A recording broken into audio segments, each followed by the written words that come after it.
Hello and welcome to The Downsized. My name is Laraine Durham, and this is the channel where we talk about GLP-1 weight loss and all the related topics. I've lost over 50 pounds on the GLP-1 tirzepatide. And in this series, The Downsized Dish, we talk to people who are on a GLP-1 medication and we talk to people who are on a GLP-1 medication and how they've lost weight and their journey and their ups and downs along the way. This is not medical advice. I am not a doctor. So if you're interested in starting a GLP-1 medication, please contact your doctor or healthcare provider. We hope you will like and subscribe to The Downsized. We produce videos every day. So we hope you will click that subscribe button. Today, we're welcoming Anna to The Downsized Dish. Welcome, Anna. Hello. Thank you for having me. Yeah, you're welcome. Thanks for being on today. Anna, tell us a little bit about yourself. Yeah, so I'm Anna. I'm originally from Chicago in the U.S., but I currently actually live in Canada. So I immigrated to Canada 8 years ago now. Okay. And I am a dual citizen. So I have my United States citizenship and my Canadian citizenship. So I live in the Toronto area currently. Mm-hmm. I always like to describe it to people as it's kind of like a kinder, gentler, safer version of Chicago. So very similar. Geographic size is almost exactly the same. Population of the region is almost exactly the same. Yeah. Topographically, it's different. So Toronto has ravines. So it's got a little bit more variation than Chicago, which is very flat, but it's very similar and eerily similar in terms of its statistics. And then the outliers are there's almost no crime. Oh, well, that's great. That's great. Well, that's awesome. Well, tell us about your weight loss journey. Yeah, so I think my journey, maybe what makes it a little bit different than some other folks that I've seen on the Downsized Dish. I have overlap, I would say, with Laraine, your story, as well as Christopher's. Yeah. So I have struggled with my weight my entire life. I remember before preschool, I was a chubby kid. I'm of a certain age. So back then it was the husky department, right? Oh, yeah. I forgot that lovely. Yeah. That's sure husky. Yeah.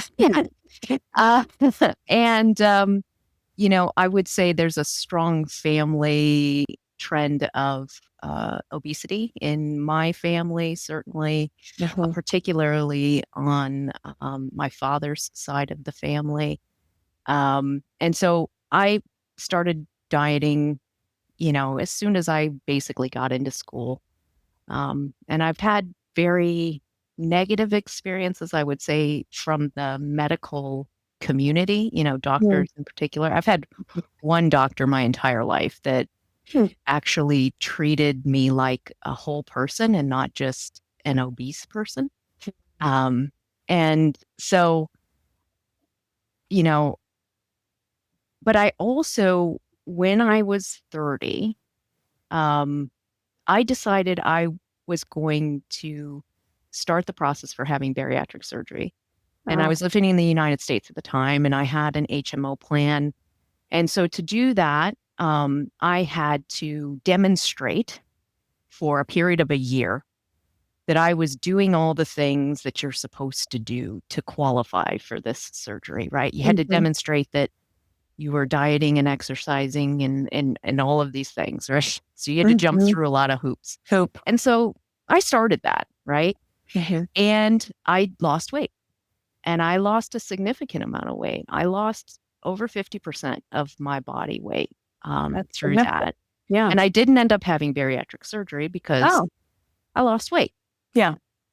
And of course, up until my 30s, I had gained and lost hundreds of pounds throughout, adolescence, and college and all of that, right? The typical. And I did what they tell you need to do, right? Eat less, move more. Wow. Okay. And I did lose weight, and I Okay. kept it off for about 10 years, Mm-hmm. right? And then perimenopause hit. Ah. And everything that I didn't work anymore. Oh. And so like over a course of about a year, I gained like 60 pounds, Oh, wow.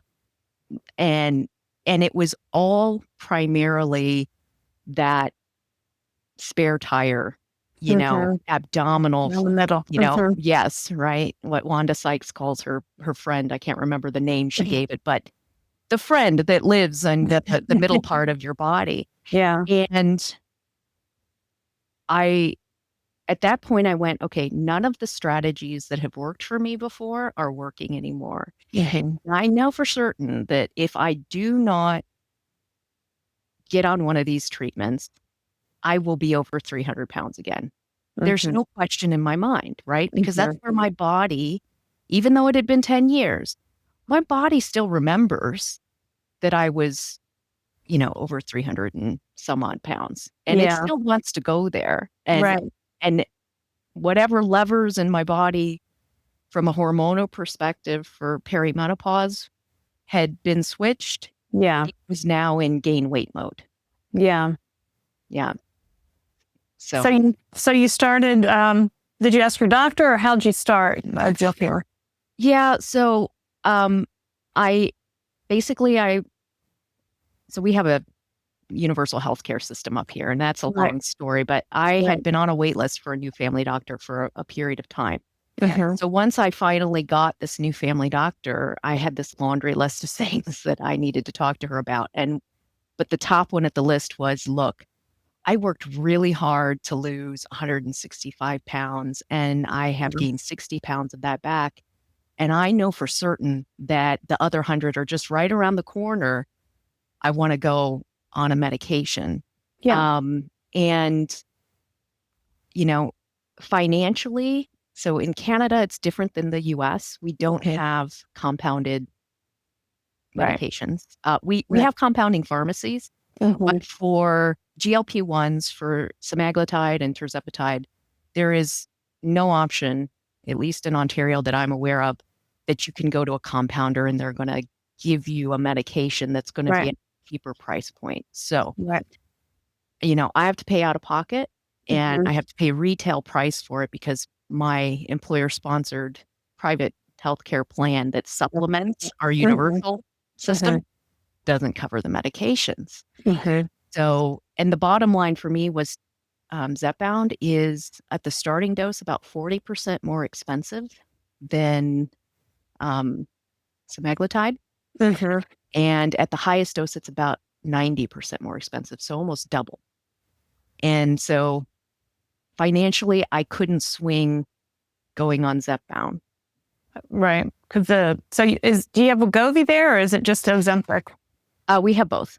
Okay. Yeah, we have both. And so right now I'm on Ozempic. Actually, I'm not diabetic. Yeah. Ozempic is slightly cheaper than Wegovy. Okay. How much do you pay out of pocket? So I'm on the 0.5 milligram dose. So I have titrated up just one increment higher than the starting dose, and that is about $280 a month. So, so the starting dose for tirzepatide for Zepbound, I think, is $350. But it's at the higher doses that it really starts to get more expensive. Yeah. Yeah. I have a viewer in Florida that is somehow getting mail order from Canada of Manjaro. Do you have access to any kind of mail order Canadian pharmacies? Yes. And there are telehealth operators up here. We have a few, but you're still paying the retail price. So it doesn't do me any, there's no price differential for me going that route than to just get the prescription from my family doctor. Gotcha. That being said, I'm a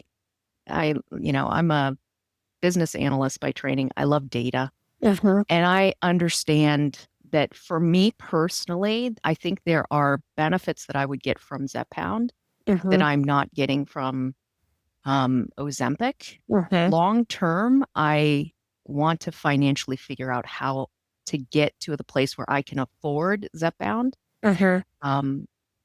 I, in addition to living with, the medical condition of obesity, I also discovered this year that I have lipedema.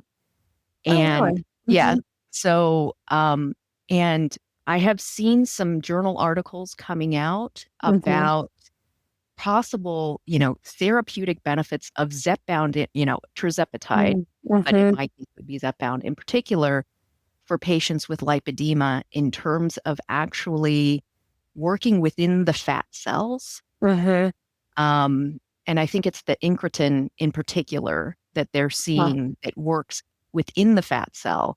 So the fact that it's the dual agonist and not just the GLP-1, but GIP, which, is in there too, I think has additional benefits for folks that are living with lipedema like myself.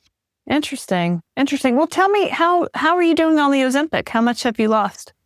So I've lost about 20 pounds. Okay. I started in August. So August 7th, I took my first shot. What I would say though, is I lost 20 pounds in about 7 shots. And I'm going to take my 16th shot tomorrow. I haven't lost anything in 8 shots. So is weight loss the second titration? Yeah. Well, have you asked your doctor about? No, because I unfortunately, I know you struggle with this as well. Constipation has been with me my entire life, as well as, so I don't have that to a place where I can go up any higher. On semaglutide. And again, I know that people react differently to tirzepatide. Some people have less constipation. Some people have more. Some people even maybe have some diarrhea. So I don't know how my body would react to that versus this. I know, and I knew going into this that I was going to struggle with the constipation. And I get like 40 to 50 grams of fiber every day. It's a lot of fiber. That's a lot of fiber. Yeah. So have you talked to your doctor? It sounds like maybe there's another problem. No, it's just this way. My body has always been this way. Okay. All right. The only time I didn't struggle was I had my gallbladder removed when I was 20. And because I went on a crash diet. But that's another story. So, that's one of the side effects they tell you about is, so I went on a crash diet when I was 20 because I was in college and I gained the freshman 50, not the freshman 15. And I went on a completely no-fat diet, which was the trend back then. Literally everything was, skim milk, fat-free cheese, fat-free turkey, fat-free bread, fat-free yogurt. Gross. And I lost my gallbladder because of that. And after I had that surgery, I had the opposite problem. But that only lasted for, 2-3 years that my body adjusted and I was back in the, fiber train. So in addition to eating lots of fiber, do you take any medications daily, like a Miralax or like anything like that? I really try not to do any kind of stimulative laxatives because those have other things, right? So I focus on a combination of different kinds of fiber. I do prebiotic inulin. I put that in my coffee every day. I also do psyllium husk pretty much every other day. I do chia seeds. I do ground flax seeds. I do overnight oats. I love kefir. I love yogurt. So I'm doing things that I know work or have worked for me in the past. And just really, they say prioritize protein. I prioritize protein, fiber, and water. Have you tried kiwi fruit? No. And in fact, I saw the recent stuff. I don't care for kiwi. All right. And also dragon fruit. Thing. Somebody Dragon fruit. Yeah, I'm going to try that. Yeah, it can be a little bit tricky to find up here. There are some like Chinese grocery stores I can go to and find it. I don't know how much it'll cost me, but yeah, it's on my list. Those are the two things I've heard of lately that seem to have really been helpful. That are food that are not a laxative or something like that. Yeah, as soon as I heard the kiwi, I was like, darn it, I wish I liked it. Well, I mean, it is kind of slimy, but if you scoop it out. Sure. I can't. Yeah. No. Gotcha. Yeah. I have a texture thing. There's certain foods I just can't get behind. So yeah. Well, I mean, it's good that you're managing it. So are you able to, so it's still an issue, even on that second highest dose, you're still kind of struggling with that every day? Yeah. Yeah. And it was a noticeable difference between the 0.25 and the 5. Oh.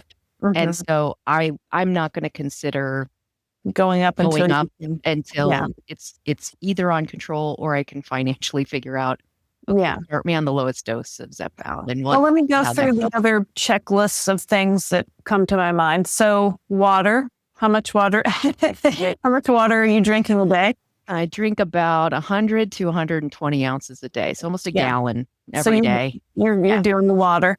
What about exercise? Movement, shaking that stuff up and down. So I do my whole body vibration. I do that every day. Oh, okay. It not only helps with the lipedema, but just a great way to just kind of get things moving and stretch your body. Yeah. I try to walk 4 to 5 miles every day. That's a lot. So, and that's a habit that I started, when I was in my 30s. And then 3 times a week, I do resistance training and I stretch every day as well. So, yeah. I got nothing then. I got nothing left to help you with. My other favorite constipation remedy is a supplement called Mag07. I don't know. When I take magnesium. Yeah. Right. I was actually low in magnesium though. So before I started, they did my blood work, right? Yeah. And I was slightly low in magnesium. Unfortunately, I was slightly low in iron as well. Wow, and iron. And iron. Yeah. So, it is what it is. Yeah. It kind of negates the magnesium effect. Okay. All right. Well, you know what? We're working with it. We're doing what we can. Let's show your pictures. Let's show your before and after pictures. We can talk about those a little bit. Tell us about these pictures, Anna. So the picture that you see on the right was October 2010. That was in Chicago. That's with my dad. And that was right before I, decided I was going to have bariatric surgery and started to my lifestyle changes, right? Yeah. So I don't know what my highest weight was. I never weighed I was afraid to weigh myself. So many people have the same story, right? Yeah, sure. I know that the first time I did weigh myself, I had already dropped at least a pant size. And I was wearing a 34, but it was tight. You know what I'm saying? So I had already gone down a pant size and I was 318 pounds. Okay. So I was definitely over 330 pounds. There's no question in my mind when I started. Yeah. And the one on the left was 160 pounds. So, I had lost 50%, at least 50% of my body weight. Now, what did you do specifically? Like, you weren't on a medication. Was it a super duper diet or? No, I did. I'm a great rule follower. Right? So I decided the first thing I was going to do was I wasn't going to change my eating habits at all. I was just going to move my body more. Okay. So I committed to walking every other day for 2 miles. And the first time I went out, it took me an hour and 20 minutes to walk 2 miles. And boy, was it a struggle, but I did it. Right. Yeah. And so for the first year, I really didn't change my eating habits. I knew that I had such a mountain to climb that I needed to start small. And so the first change was I'm going to make activity and moving my body part of my daily habits. And I've kept that up, right? Yeah. Like, Yeah. 4 or 5 miles a day. That's amazing. Yeah. and then I lost about 60 pounds. Yeah. Didn't change my diet, just moved my body more. I Wow. lost about 60 pounds that first year. And then I said, okay, now I want to start making better choices around my food. I joined Weight Watchers, which I know you can relate to. Yeah. No, I mean, it's good to teach you portions and, Yes. And it did. And so I lost another, and it took probably 2.5 more years to lose another 100 pounds with the help of Weight Watchers and my exercise. And so, it was a 3-year journey. It didn't happen quickly. It took a long time and a lot of effort, but I was able to do it, and I was able to keep it up again until, perimenopause hit, right? Yeah.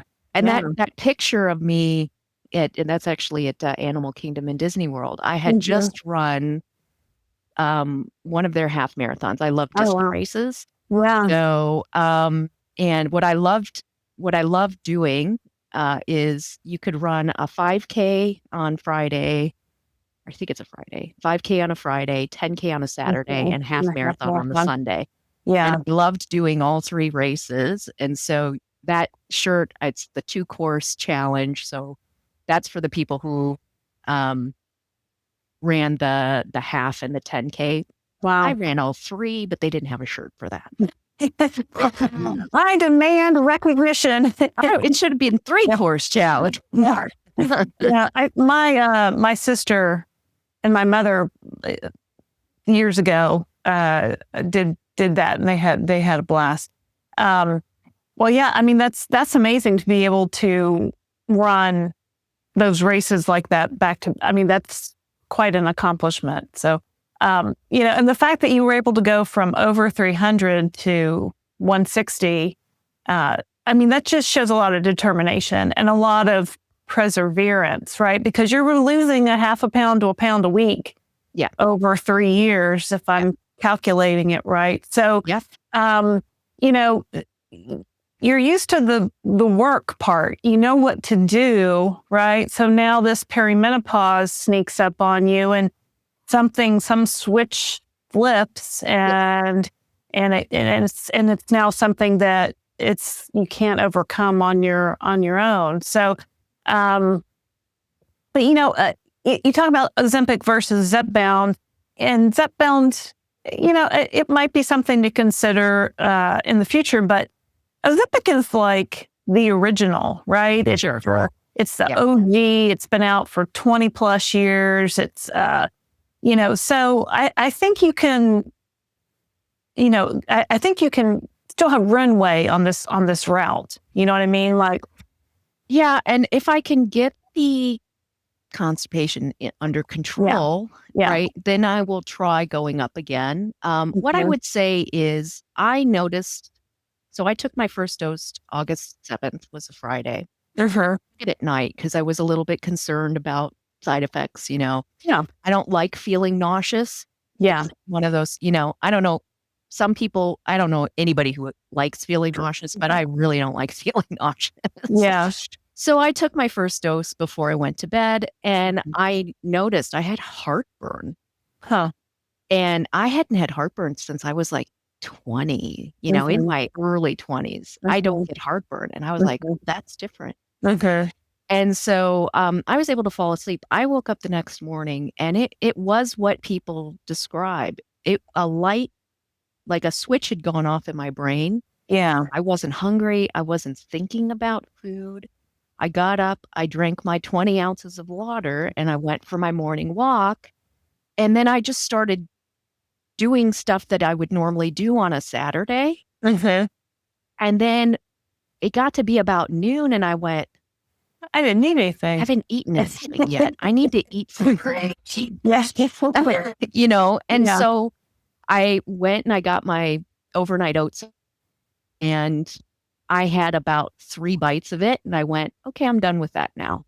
And I just kind of put it to the side, and, have some bites. But that was, like I said, day after first dose, I noticed that. Now, I have noticed, I'm 15 weeks into this now. Yeah. Yeah. I would say that the food noise and appetite suppression is different than it was, but it is still there, right? Like, Right. what I would say, to people that say, oh, well, you just need to be disciplined, right? As somebody who lost, over 160 pounds, my experience after that was, it wasn't even just about being disciplined. I had to work against my body every single waking hour of every day because my body just wanted for me to get back to where it was. And so that constant drive to just the noise in your head and the constant biological functions. I would say you need to biological urge to stay. Your body is trying to keep you alive because it thinks that winter is coming, and and it's just stuck in that loop for whatever reason. Yeah, so, And what this medicine does is it calms that down. Yeah. Like, can I still get a craving? Sure. Yeah. But the difference is, I could walk past a plate and it could be whatever your trigger food is, right? I could walk past a plate of chocolate chip cookies that somebody has just baked, and I don't have to eat one. And not just one, but, to be honest, I don't have to eat 12. Right. And, I can smell it and go, that smells really good. Yeah. Okay. I'm okay. Yeah. Yeah. And then sometimes maybe I like, I'd really like a cookie. I can have a cookie. Yeah. But I can have one cookie. Right. And it's just like a complete different brain that I have than what I had before. Yeah. It's really weird when you realize that, when you realize that switch has kind of flipped. What are some of the things that you eat on a regular basis? Like, what do your meals look like? So, I would say I'm still very regimented, right? Because I had to be. When I was in my previous maintenance, to stay around I gave myself a 5-pound range, right? 160 to 165 pounds. I found that if I ate more than 1,400 calories a day, I was gaining weight. Okay. And so I had to keep within a 1,200 to 1,400 calorie range just to maintain. And I know people are going to say that's low, but that's what my body did, right? And if you're walking and that it does sound low, but you tested it. Right. I was the person that would literally track an almond. Yeah. In my Weight Watchers. Like, I would track everything. If I had one almond, I would track it because I was like, I need to know. Right. And so what I want out of this is to not have to live that way, because people who haven't had to struggle with their weight, they don't live that way. They really don't. They don't live that way. They don't weigh themselves every day. They don't weigh every ounce of food that they put in their body. Yeah. The more intuitive type of lifestyle. And so I would like to get to that place, but I'm not there yet.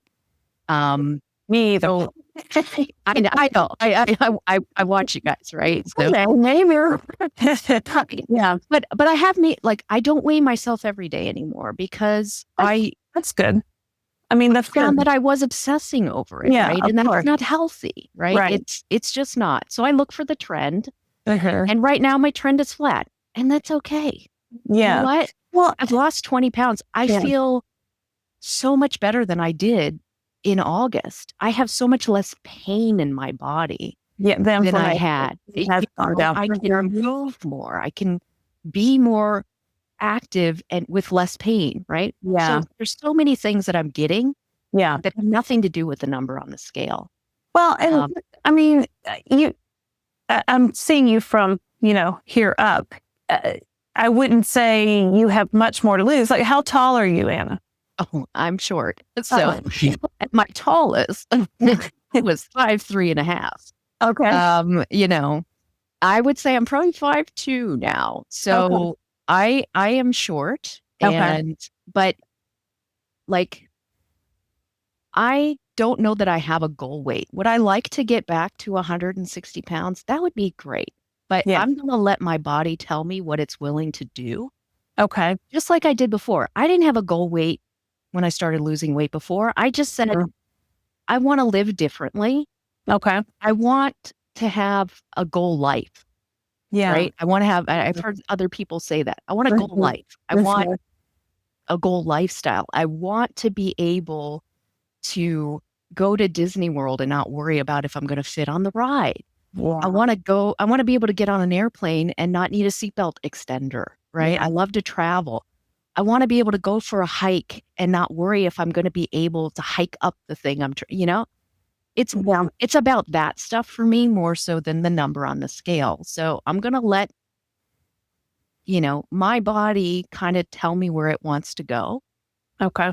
And I just have to be willing to accept that, I feel like. Yeah. Well, I mean, I would say you've definitely been patient with yourself, right? To go through that previous weight loss journey. So now that you have this tool on board, the semaglutide, the Ozempic, you will get there. You know what I mean? It's just gonna take time. 3 years. I don't know. Right. Right.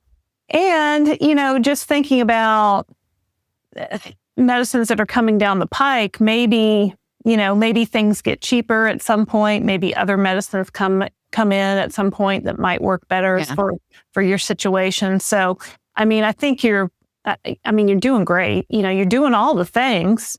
I don't know what else you could be doing beyond a new medicine that hasn't arrived yet. So yeah, well, I have hope that I know I've heard Christopher mention on other episodes. So Ozempic is coming off of patent here. Yeah, in Canada. In Canada, right? So that will be substantially cheaper at some point next year. Right. I'm hoping that puts downward pressure on Lilly. Maybe. Maybe. I'm hoping. It may not. But, your prices sorry, I have my cat. No, you can relate.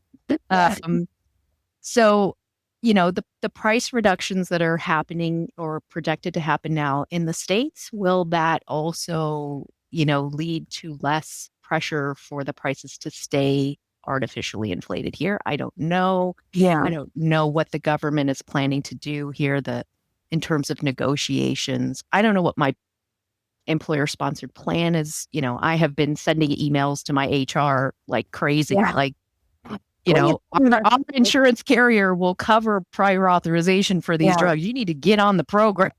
So, yeah. Well, you don't happen to have sleep apnea, do you? No.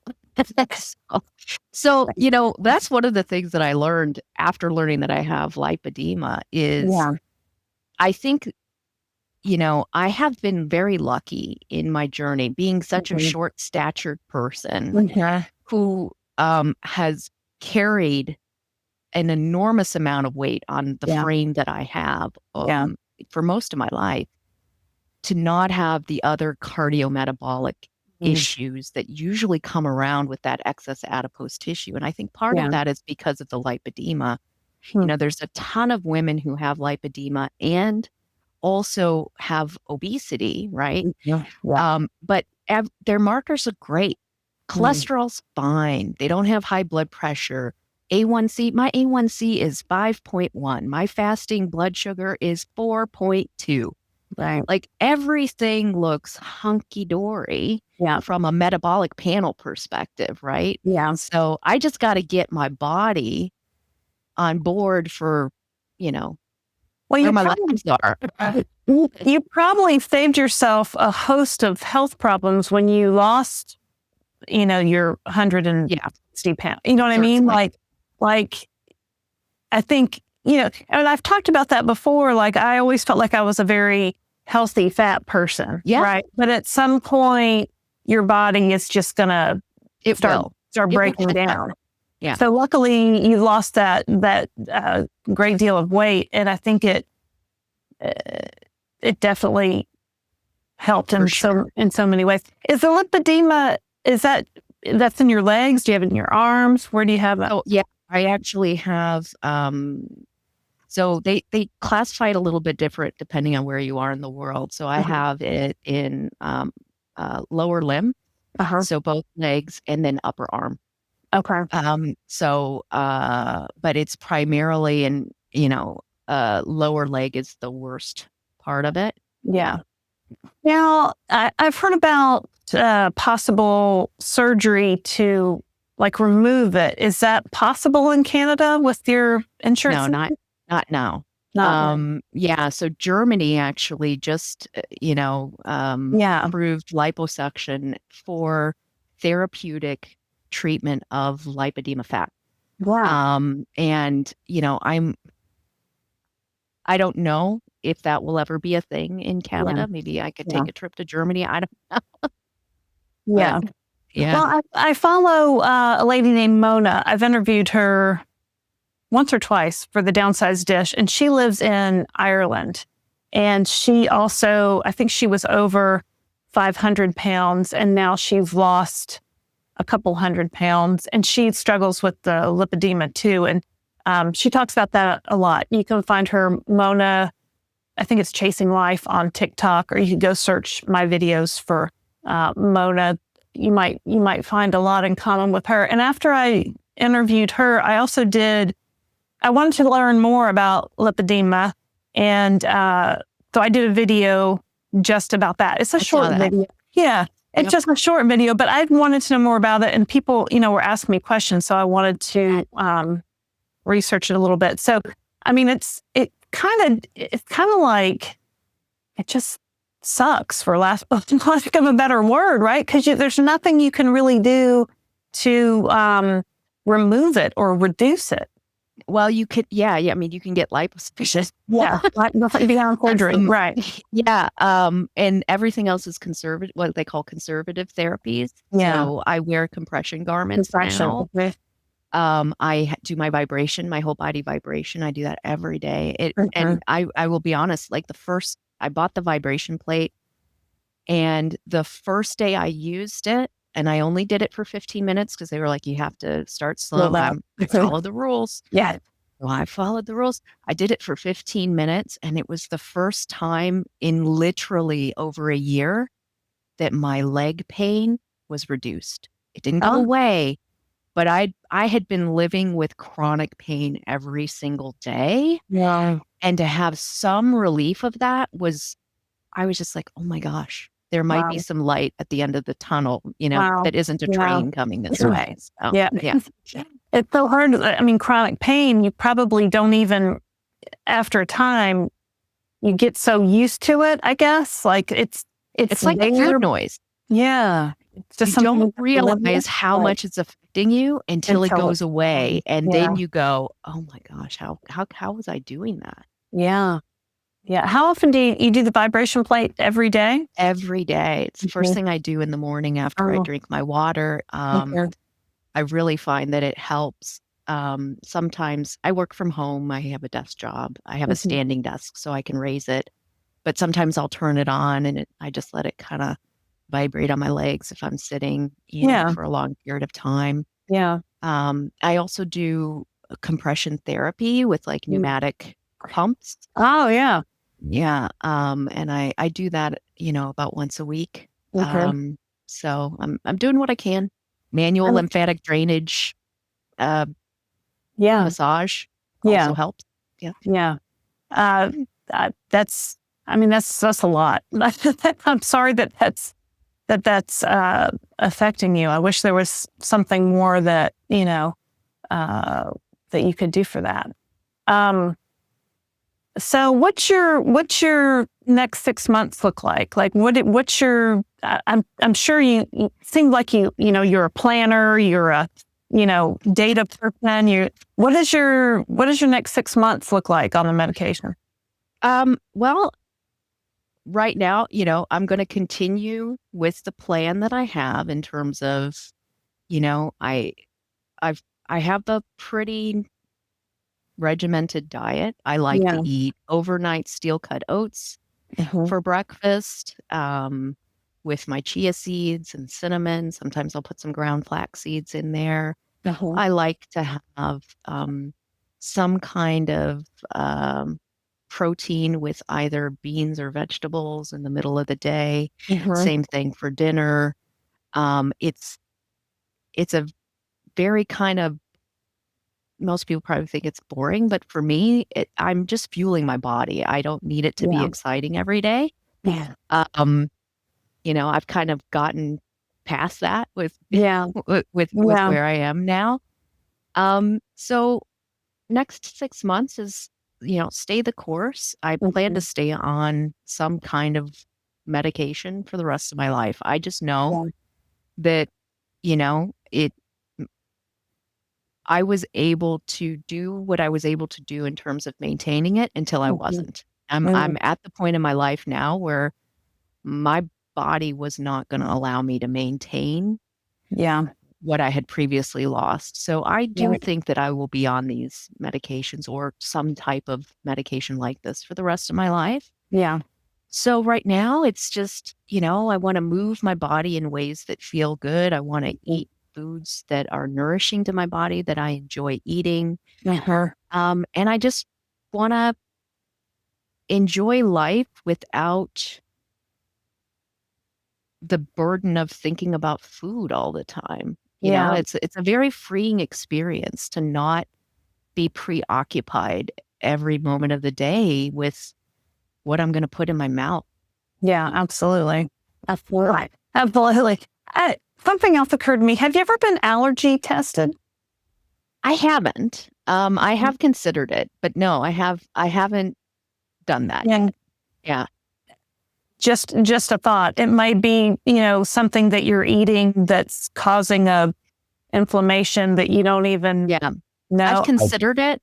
Yeah. Yeah, I've been thinking about it, particularly because of the lipedema. There's Yeah. some, that's an inflammatory related thing, and Yeah. so I have considered that.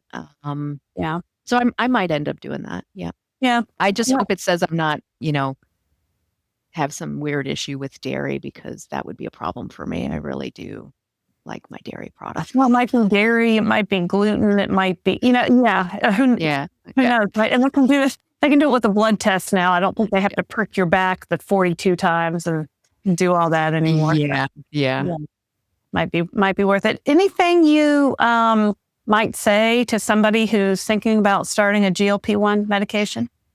I mean, I think every person needs to kind of analyze where you are, um, and understand that these medications can be very powerful. Mhm.